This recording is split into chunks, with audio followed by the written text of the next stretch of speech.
Welcome to ज्ञान सेतु। तो जैसे कि आप जानते हैं हम लोग लूसेंट के संपूर्ण भौतिक विज्ञान को यहाँ पर पढ़ना शुरू किए थे। इस कड़ी में हमने अध्याय 4 तक पूरी तरह से कंप्लीट कर लिया है। आज की लेक्चर अध्याय नंबर 5 है, जहाँ पर हम पढ़ने वाले हैं दाब यानी प्रेशर को। ठीक, टोटल लेक्चर की बात करते हैं तो 15 नंबर की लेक्चर है। पिछले की 14 लेक्चर अगर आप लोगों ने मिस कर दी हैं तो आप जाकर देख सकते हैं, प्लेलिस्ट में पूरी अपडेट कर दी गई है। चलिए हम शुरू करते हैं अपने चैप्टर 5 यानी दाब या फिर प्रेशर को। चलिए हम शुरू करते हैं अपने लेक्चर को। हाँ जी, तो हम आ चुके अपने चैप्टर नंबर 5 दाब की तरफ। अब आएंगे यहाँ से पढ़ना शुरू करते हैं। सबसे पहले दाब क्या होता है, डेफिनेशन पढ़ेंगे। किसी सतह के एकांक क्षेत्रफल पर लगने वाले बल को क्या बोलते हैं, दाब बोलते हैं। यानी इसका फॉर्मूला की बात करते हैं तो P बराबर प्रेशर बराबर होता है फोर्स अपॉन एरिया। यानी अगर एरिया को हम 1 मीटर मान लें तो ये एकांक क्षेत्रफल हो गई। तो इस एकांक क्षेत्रफल पर जितना प्रेशर लगता है उसी प्रेशर को हम उसी बल को हम क्या बोलते हैं, दाब बोलते हैं। तो दाब का परिभाषा क्या होगा, किसी सतह के एकांक क्षेत्रफल पर लगने वाले बल को ही क्या बोलते हैं, हम दाब। और दाब का फॉर्मूला क्या होता है, फोर्स अपॉन एरिया, पृष्ठ का लंबवत बल बटे क्षेत्रफल। अब इसका अगर मात्रक निकाले तो देखिए यहाँ पर P बराबर फॉर्मूला क्या बताए, फोर्स अपॉन एरिया। अब इसका यूनिट निकालते हैं तो यूनिट क्या हो जाएगा आपसे, तो यूनिट फोर्स का यूनिट हो जाएगा न्यूटन और एरिया का यूनिट हो जाएगा मीटर स्क्वायर। तो इसका जो यूनिट होता है न्यूटन पर मीटर स्क्वायर होता है, जिसे पास्कल भी कहते हैं। ध्यान रखेंगे। तो दाब का एक और मात्रक भी होता है जिसे क्या बोलते हैं, उसको पास्कल। और यह क्या है, अदिश राशि है। इसमें कोई दिशा का जिक्र नहीं है, इसलिए यह एक अदिश राशि है। आई होप आपको इतना क्लियर हो गया होगा। अब आएंगे यहाँ पर वायुमंडलीय दाब क्या होता है। तो सामान्यतः वायुमंडलीय दाब वह दाब होता है जो पारे के 76 सेंटीमीटर लंबे कॉलम के द्वारा 0 डिग्री सेल्सियस पर 45 डिग्री अक्षांश पर समुद्र तल पर लगाया जाता है। यह एक वर्ग सेंटीमीटर अनुप्रस्थ काट वाले पारे के 76 सेंटीमीटर लंबे कॉलम के भार के बराबर होता है। वायुमंडलीय दाब का एसआई मात्रक 1 बार होता है। मतलब समझेंगे, मतलब कि हमारी वायुमंडल में जितनी प्रेशर आपकी हवाओं द्वारा लगाई जाती है उसी को बोलते हैं वायुमंडलीय दाब। और इसको अगर अच्छे से डिफाइन करना चाहते हैं तो ये होता है कि 76 सेंटीमीटर लंबे कॉलम के द्वारा पारा के 0 डिग्री सेल्सियस पर 45 डिग्री अक्षांश पर समुद्र तल पर जितना बल लगाया जाता है वही क्या कहलाती है, आपकी वायुमंडलीय दाब कहलाती है। और इसको बार में मापा जाता है, इसका एसआई मात्रक होता है बार। डायरेक्ट डेफिनेशन कोई आपसे नहीं पूछेगी, डायरेक्ट क्वेश्चन पूछेगी, बताइए वायुमंडलीय दाब का एसआई यूनिट क्या होता है।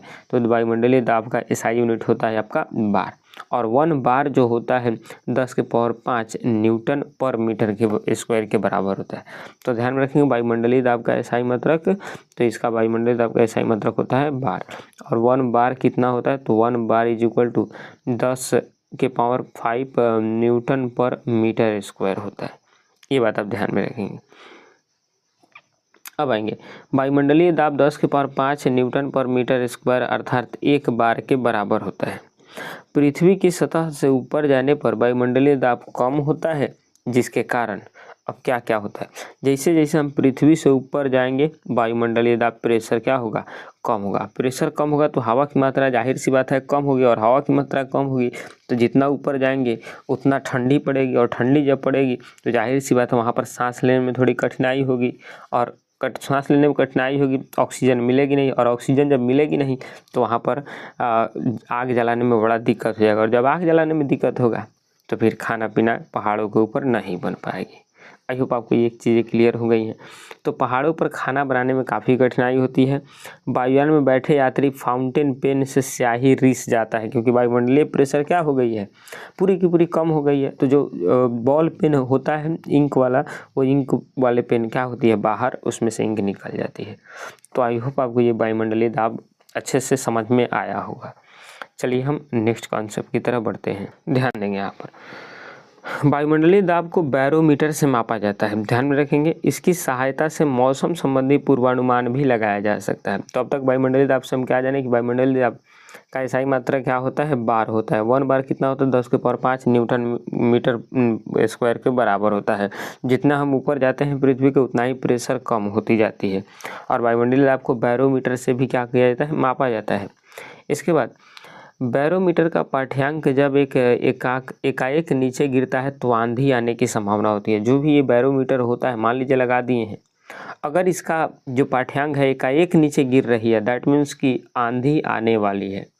और यदि बैरोमीटर का पाठ्यांक धीरे धीरे नीचे गिरता है तब वर्षा होने की संभावना है।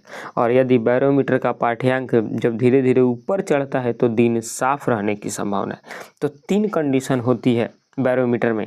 बैरोमीटर क्या करता है? वायुमंडलीय दाब मापता है, एटमॉस्फेरिक प्रेशर मापता है, और इस प्रेशर में 3 कंडीशन होती है कि जब वो अचानक नीचे गिर जाए, एकाएक नीचे गिर जाए, दैट मीन्स आंधी बहुत तीव्र गति से आने वाली है। और जब धीरे धीरे नीचे गिरे, दैट मीन्स कि वर्षा होने वाली है। और जब धीरे धीरे ऊपर की तरफ चढ़े बैरोमीटर तो दिन साफ रहने की संभावना होती है। तो आई होप आपको ये कॉन्सेप्ट क्लियर हो गया होगा। आएंगे नेक्स्ट कॉन्सेप्ट के ऊपर। ध्यान देंगे। अब द्रव में दाब कैसे होता है सुनेंगे। द्रव के अणुओं द्वारा बर्तन की दीवार अथवा तली के प्रति एकांक क्षेत्रफल पर लगने वाले बल को द्रव का दाब कहते हैं। और द्रव के अंदर किसी बिंदु पर द्रव के कारण दाब द्रव की सतह से उस बिंदु की गहराई, द्रव के घनत्व और गुरुत्वीय त्वरण जी के गुणनफल के बराबर होता है। यानी जल में, यानी डायरेक्ट समझिए, द्रव्य में जो दाब होता है P बराबर H इंटू डी इंटू जी होता है। जहाँ पर H मतलब क्या? तो द्रव का गहराई, द्रव का गहराई कितने गहराई पर है, और D मतलब क्या? उसकी डेंसिटी क्या है, घनत्व क्या। आगे घनत्व के बारे में पढ़ेंगे हम, टेंशन मत लीजिए। और G मतलब क्या? उसका गुरुत्वीय त्वरण। और इसको निकालेंगे तब हमारा आ जाएगा क्या? द्रव के अंदर दाब, कितना दाब उत्पन्न कर रही है। मान लीजिए अगर कोई कहे कि उसका हाइट, चाहे छोड़िए ना, आगे तो बतेबे करेंगे इसमें से। आएंगे अब नीचे। नेक्स्ट है द्रव में दाब के नियम। अब कैसे नियम फॉलो करता है सुनेंगे। स्थिर द्रव में एक ही क्षैतिज तल में स्थित सभी बिंदुओं पर दाब एक समान होता है। अगर जल स्थिर है, जाहिर सी बात है, एक ही क्षैतिज तल में है तो सब बिंदु पर क्या होगा? दाब बराबर होगा, कहीं पर ज़्यादा ऊपर, कहीं पर कम नहीं होगा। लेकिन स्थिर द्रव के भीतर किसी बिंदु पर दाब प्रत्येक दिशा में भी बराबर होता है, सभी बिंदु पर भी बराबर होता है, और उसके दिशा में भी क्या होता है? बराबर होता है। और द्रव के भीतर किसी बिंदु पर दाब स्वतंत्र तल से बिंदु की गहराई के व्युत्क्रमानुपाती होती है। और इसके बाद किसी बिंदु पर द्रव का दाब द्रव के घनत्व पर निर्भर करता है। घनत्व अधिक होने पर दाब भी क्या हो जाता है? अधिक हो जाता है। तो ये चीज़ें आपको एक दो बार पढ़िएगा, आपको कंप्लीट हो जाएंगी। अब आएंगे द्रव दाब संबंधी पास्कल का नियम। सुनेंगे इसको। द्रव दाब संबंधी पास्कल का नियम। अब पास्कल के नियम का प्रथम कथन क्या बोलता है, सुनते रहिए। पहला कथन बोलता है कि यदि गुरुत्वीय प्रभाव को नगण्य माना जाए तो संतुलन की अवस्था द्रव के भीतर प्रत्येक बिंदु पर दबाव समान होता है। फिर से समझेंगे, पास्कल का प्रथम नियम क्या बोलता है।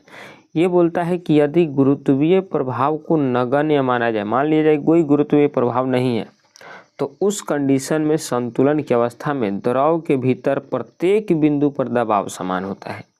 लेकिन अगर गुरुत्व का प्रभाव अगर है तब वैसा कोई कंडीशन नहीं थी। पहला नियम।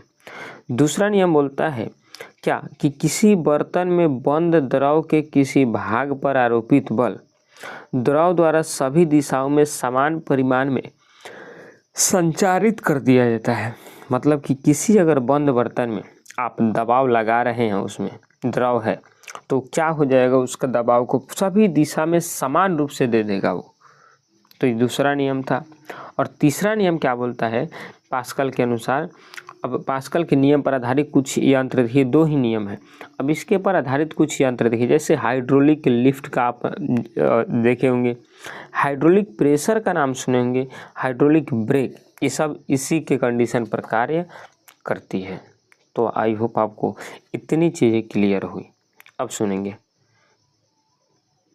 छोटी सी चैप्टर है, इसको आज ख़त्म ही कर देंगे और कल इसका जो भी क्वेश्चन होगा क्वेश्चन कर लिया जाएगा।